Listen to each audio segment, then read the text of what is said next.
Bab 5 Klasifikasi Makhluk Hidup Part 2 Pelajaran IPA Kelas 7 Kurikulum Merdeka. Taksonomi. Pengelompokan klasifikasi makhluk hidup itu dilakukan secara sistematis dan bertahap. Nah, organisme yang memiliki persamaan tertentu dimasukkan ke dalam satu kelompok. Nah, dari anggota kelompok tersebut dicari lagi perbedaan dan persamaan ciri-ciri lainnya untuk membentuk kelompok yang lebih kecil.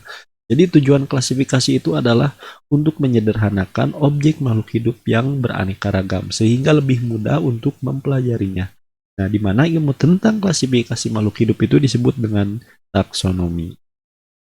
Urutan takson, di mana urutan yang pertama, yang paling atas itu adalah ada kingdom atau kerajaan, dan regnum itu untuk tumbuhan.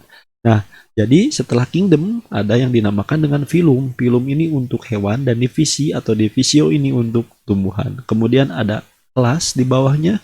Kemudian di bawah kelas ada ordo. Kemudian setelah ordo ada famili atau keluarga.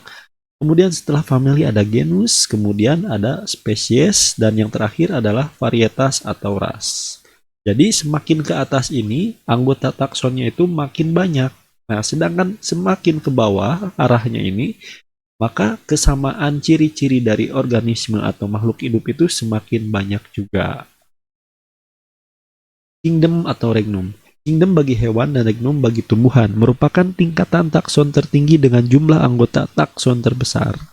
Nah, organisme di dunia dikelompokkan menjadi beberapa kingdom. Kerajaan, yaitu kingdom Monera, kemudian Protista, kemudian bumi atau jamur, kemudian plante atau tumbuhan, dan kingdom Animalia atau hewan.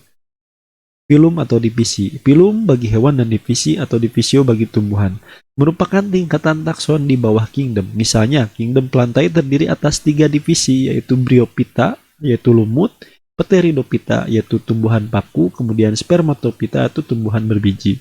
Nah, khusus untuk divisi tumbuhan, nama divisi selalu menggunakan akhiran pita. Jadi seperti ini, Bryophyta, Pteridophyta, dan Spermatophyta. Anggota takson pada setiap phylum atau divisi dikelompokkan lagi berdasarkan persamaan ciri tertentu menjadi takson kelas. Jadi setelah phylum divisi ada di bawahnya itu ada yang dinamakan dengan kelas atau takson kelas. Nah, nama kelas pada tumbuhan diberikan akhiran opsida. Ini untuk tumbuhan ya. Misalnya tumbuhan berbiji tertutup disebut atau angiosperme. Nah, memiliki 2 kelas. Ini adalah contohnya adalah Magnoliopsida atau tumbuhan dikotil dan Liliopsida yaitu tumbuhan monokotil. Ordo atau bangsa.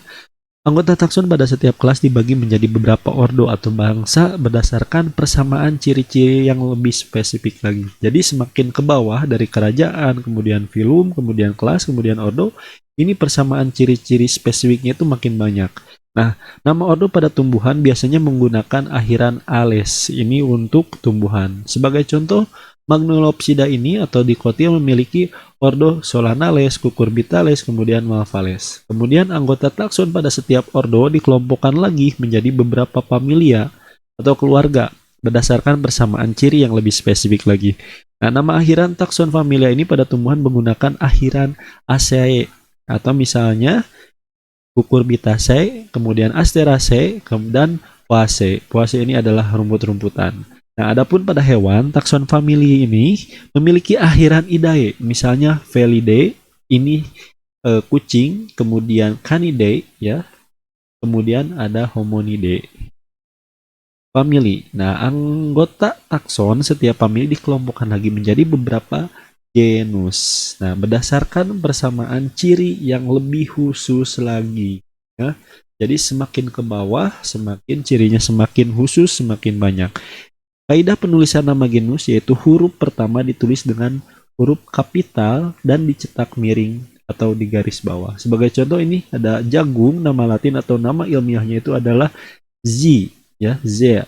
Nah, Z-nya ini adalah di huruf kapital kan, kemudian dicetak miring. Kemudian padi atau oriza, O-nya ini ya dicetak miring dan hurufnya kapital. Spesies adalah takson yang paling rendah dan paling banyak memiliki persamaan. Jadi, spesies ini adalah suatu organisme yang memiliki sangat banyak sekali persamaan atau ciri-ciri. Nah, suatu organisme dikatakan satu spesies dengan organisme lainnya jika dikawinkan dapat menghasilkan keturunan yang fertil, ya. Nah, yang fertil ini yang dapat menghasilkan keturunan. Genus dan spesies. Nah, tata nama penulisan spesies menggunakan aturan binomina nomenklatur. Nah, penulisan nama spesies terdiri atas dua kata Latin. Kata pertama menunjukkan genus dan kata kedua itu menunjukkan nama spesifiknya. Cetak miring atau di garis bawah terpisah. Sebagai contoh penulisan yang benar untuk bunga mawar, nama ilmiah atau nama latinnya itu adalah rosa. Rosa ini merupakan atau menunjukkan genus dan sinesis ini merupakan nama spesifiknya. Ya, jadi seperti ini contohnya. Jadi ada yang di garis bawahi, kemudian ada yang di garis miringkan seperti ini atau rosa sinesis seperti ini. Nah, pada organisme satu spesies terkadang masih ditemukan perbedaan ciri yang sangat jelas, sangat khusus atau bervariasi sehingga disebut dengan varietas. Jadi di bawah spesies ini ada yang dinamakan varietas dengan ciri-ciri yang lebih spesifik lagi seperti itu. Penulisan varietas dicetak miring atau di garis bawah terpisah. Misalnya Zimmeis var tunicata atau Zimmeis var tunicata. Seperti ini cara penulisannya. Jadi semakin ke bawah itu dari kingdom, kemudian phylum, kelas, ya, kemudian family, ordo family, kemudian spesies, kemudian ada yang dinamakan varietas, ya. Itu ciri-ciri dari makhluk hidup itu semakin banyak seperti itu. Nah, jadi kesamaan cirinya semakin banyak. Nah, jika pada bidang pertanian, varietas disebut dengan kultivar dan penulisannya cukup diberi tanda petik, misalnya Zimmeis tunicata, seperti ini. Nah, ini adalah Carolus Linnaeus disebut dengan Bapak taksonomi, jadi peletak dasar penamaan dan pengelompokan organisme, ya.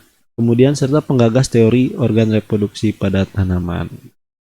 Di mana Carolus Linnaeus juga merupakan orang pertama yang mengklasifikasikan manusia modern ke dalam genus Homo dan spesies Sapiens.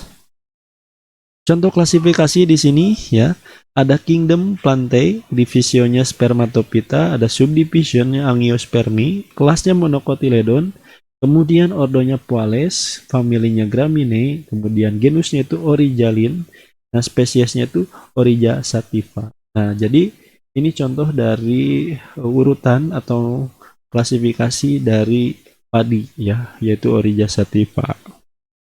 Kemudian contoh yang kedua ini adalah taksonomi dari kucing dengan nama ilmiah Felis catus. Kingdomnya Animalia, phylumnya Chordata, subphylumnya Vertebrata, kelasnya Mammalia, yaitu hewan yang menyusui. Ordonya adalah Carnivora, kemudian familinya Felidae. Jadi kucing itu masih satu family, masih satu keluarga dengan harimau, ya. Sama Felidae. Kemudian genusnya itu adalah Felis dan nama spesiesnya itu adalah Felis catus. Felis ini menunjukkan genus, kemudian catus ini menunjukkan nama spesifiknya. Oke, inilah contoh dari klasifikasi. Jadi kita harus tahu urutan taksonomi itu semakin ke atas anggotanya semakin banyak, semakin ke bawah itu persamaan ciri-cirinya semakin banyak juga. Oke, sampai jumpa di video selanjutnya. Semoga bermanfaat.